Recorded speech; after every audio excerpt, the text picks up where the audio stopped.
Hello and welcome, my friends and viewers, to this week's episode of Legendlore, where I talk about monsters, characters, gods, and other things from Dungeons & Dragons, all while giving a small but quickly digestible history about them. Together we'll go over their history within the game, how they're utilized in the modern edition, and how you guys can utilize them in your own games. This week we're going to be going over one of my favorite demon lords that you guys picked, that being Yeenoghu, the ruler of ruin and the patron of the fiendish, hyena-headed Gnolls. Jumping right into it, Yeenoghu's alignment is chaotic evil. The abyssal layer with which he controls is known as the Death Dells. His profane symbol is a three-headed flail, and his most common worshippers are Gnolls, obviously, hyena-like Flins, hill giants, lycanthropes, murderous cultists, barghest, hellhounds, demons, and any other creature that he can intimidate into being under his control, such as goblins or kobolds. He really isn't that picky. In terms of his appearance, most depictions just show Yeenoghu as an oversized gnoll carrying a flail and wearing armor made from broken shields, breastplates, and tanned human skin. While this makes it easy to see who his loyal followers are, I like to add my own details which are clearly shown in the art piece, mainly that he has two sets of jaws, a set of horns, and wears the lower half of a butcher's apron that is studded with teeth from his kills. He is also known to carry both hunting and butchery implements such as bows, bear traps, caltrops, bone saws, pliers, paring knives, and so on, always keen to be prepared for the next great hunt or prey that comes across his view. I also had a great recommendation from a commenter to have Yeenoghu sort of look more like the cleric beast or dark beast Parl from Bloodborne, where he's lanky and carries the massive flail, but unfortunately I was already knee-deep in the art piece, but maybe I'll come back to it someday. In terms of his canon personality, Yeenoghu was your classic monstrous demon lord, patron of the fiendish Gnolls who enjoyed slaughter, inflicting sorrow, and seeing the destruction of all that was hopeful and good. Pretty bog-standard stuff. His focuses were on the destruction of lawfully controlled areas and civilizations, such as cities and centers of commerce, mainly due to his focus on brutality, feral ferocity, and hunting, all very chaotic aspects of life. With that in mind, Yeenoghu was not a Gnoll supremacist. He actively welcomed other races and creatures into his ranks so long as they followed his doctrine, which actually makes him one of the most versatile evil villains or patrons to build varied combat encounters for. You don't have to just worry about picking demons when you're dealing with Yeenoghu-focused encounter building.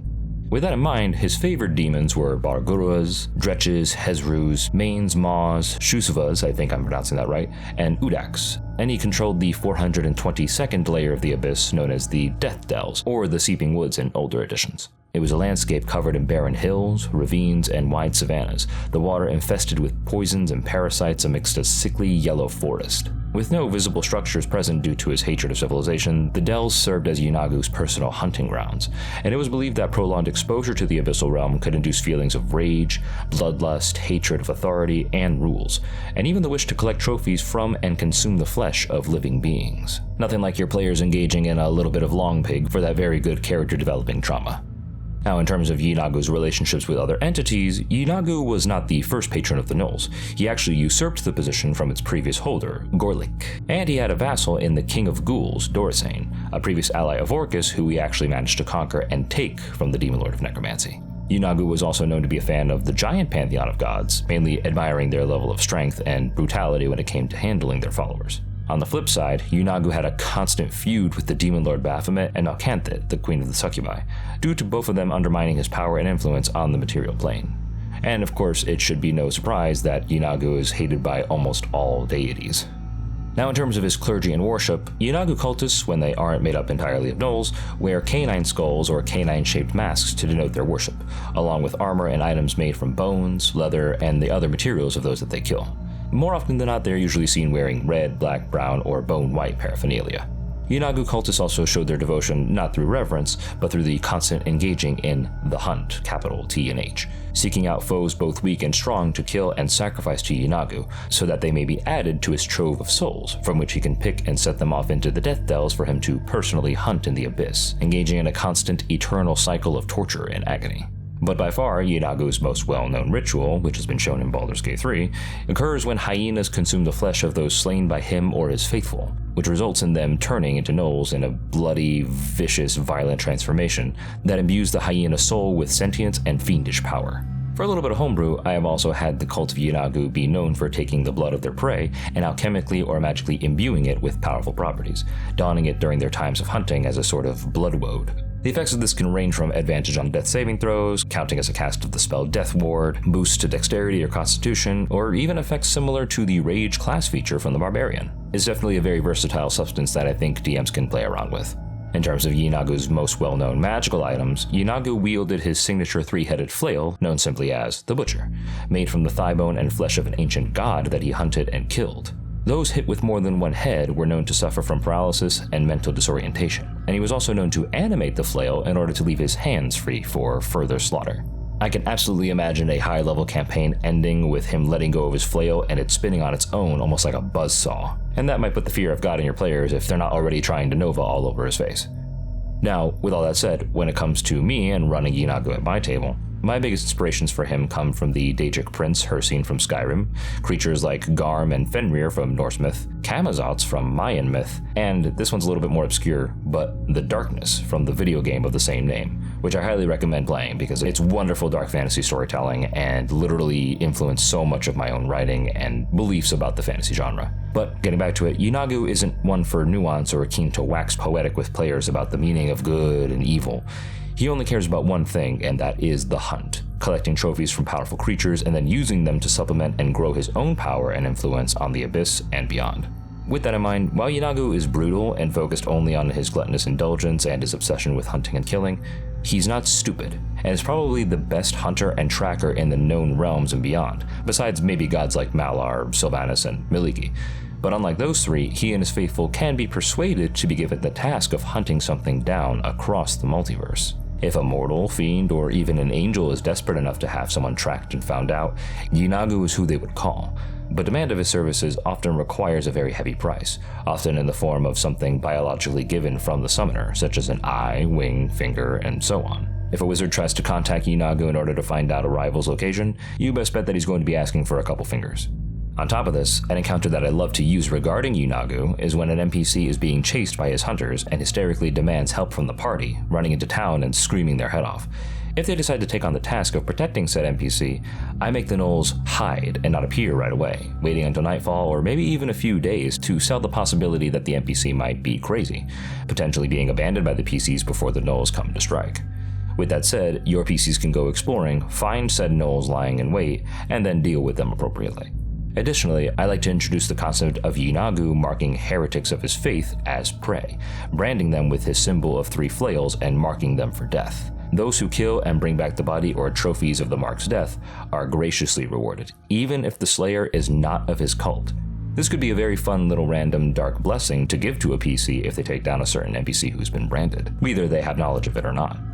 Now, with all that in mind, here are a couple of classes and subclasses that I personally feel align very well with Yeenoghu for PCs to use for, or for use in descriptions of NPCs if you're a dungeon master. For artificers, alchemists can draw on the classical Nordic inspiration of the Berserker, creating and drinking brews and even cultivating the aforementioned blood woad for their companions. Beyond that, artillerists who streamline hunting through technological breakthroughs, battlesmiths that hunt alongside infernal iron-powered steel defender bloodhounds, and armorers who construct their versatile sets out of bone and even muscle sinew can all make for great Yeenoghu faithful and Gnoll albatrosses. Gnoll barbarians are a classic Dungeons & Dragons sight, roaring wild and wielding great axes, flails, and throwing axes to lob at their enemies. As such, the Paths of the Wildheart and the Beast can channel the feral brutality of the Gnolls, while the Path of the Zealot can be an undying engine of destruction with Michael Myers or Jason Voorhees levels of chasing and immortality. Once you become their mark, there is no escape until you take them down, if you can. For bards, surprisingly, I could very easily imagine the whooping and laughing of a hyena to be repurposed for bardic magic, being backed up by war drums and chanting for the hunt. With that said, the colleges of tragedy, swords, whispers, and valor can all fit within that description. For clerics, I could very easily see Yeenoghu holding sway over the war, blood, death, grave, and trickery domains, and could imagine a small cult of faithful Gnolls who each uphold a single domain in service to the hunt. Given the fact that I personally believe that cleric is one of the strongest classes in the game, I imagine fighting 5 Gnoll clerics at once, all with different domains and powers, could be a very interesting encounter. Yeenoghu worshipping druids can be seen as raggedy or abyssal-looking animals, adopting the shape of wild creatures to hide from prey and also indulge in the instinctual need to hunt that predator animals have. As such, the Circle of the Moon druid fits best, but I also love the idea of a wildfire Gnoll druid wielding the soul-devouring fires of the Abyss, burning down entire villages and hunting their quarries with profane bloodfire torches. Apart from that, since Gnolls are known for being more instinctual and wild combatants, that doesn't mean that a tactically studied and cunning fighter Gnoll can't exist amongst their ranks. For me, arcane archers, battle masters, and champions are self-explanatory, but rune knights were flavored for using abyssal runes rather than giants, echo knights who conjure displacer beasts like echoes to aid in their hunt, and cavaliers who ride large demonic beasts into battle can be part of a great war set piece for your campaign. For Yeenoghu monks, hunting and tracking requires patience, observational skills, and discipline. Thus, the Kensai, Shadow, Open Hand, and Blood Drunken Master, along with Long Death Warriors, can all be very good hard hitters for a Gnoll faction. If you even want to get a little bit more insane with it, you can have an Astral Self Gnoll monk who disregards hunting the body altogether, instead going after the PC's very souls on the astral plane. There's a little bit more of an existential threat for you. Paladins and Gnolls are tricky, but can be very rewarding if done right, swearing oaths of devotion, conquest, and glory to hunt Yeenoghu's prey down to the ends of the earth. I'm also a very big fan of combining a Gnoll with a Death Knight for a powerhouse encounter, or a great NPC that only comes out when Yeenoghu needs a professional. If the party's pissed him off a few times and they're mopping the floors with what he's sending them, throw out an old Death Knight accompanied by a few ghouls and see what happens. Now, I imagine that Rangers are actually the most taken class amongst Yeenoghu's faithful, due to their focus on hunting and sensing the weaknesses of their prey. As such, Rangers of the Hunter and Gloomstalker conclaves can make up the bulk of classic Gnolls, Beastmasters armed with a Hellhound or a Barghest companion can have ridiculous damage spread, and Monster Slayer Gnolls can dedicate themselves solely to hunting casters and magic-wielding creatures, being the bane of wizards and elves alike. Assassin, Mastermind, and Scout Rogue Gnolls can function as great gatherers of information for a Gnoll warband, probably making up the bulk of a novice hunting force. On the flip side, Phantom Rogues can walk through walls and follow their quarry anywhere. Imagine a Gnoll phasing up from the floor while the PCs are asleep, ready to plunge its daggers into them for a final slumbering kill. Rootchilds, Divine, and Shadow Sorcerers can make for interesting supplemental casters to a Gnoll warband, and Hexblade and Fiend Warlocks are of course the key go-tos when regarding Gnolls. And finally, wizards would be amongst the least present in Yeenoghu's ranks, save for necromancers, evokers, and maybe blood mages. If anything, a part of me can actually imagine that Gnolls often kill diviner wizards for sport, since their precognition and prophecies actually make them extremely difficult to hunt and find, taking all the fun out of it. I've included a couple of Gnoll stat blocks whose kits are based on the ideas that we just went over, to help DMs fill out their bestiary when Yeenoghu goes hunting. I also recommend using the Gnolls from Flee Mortals by MCDM for really excellent encounters.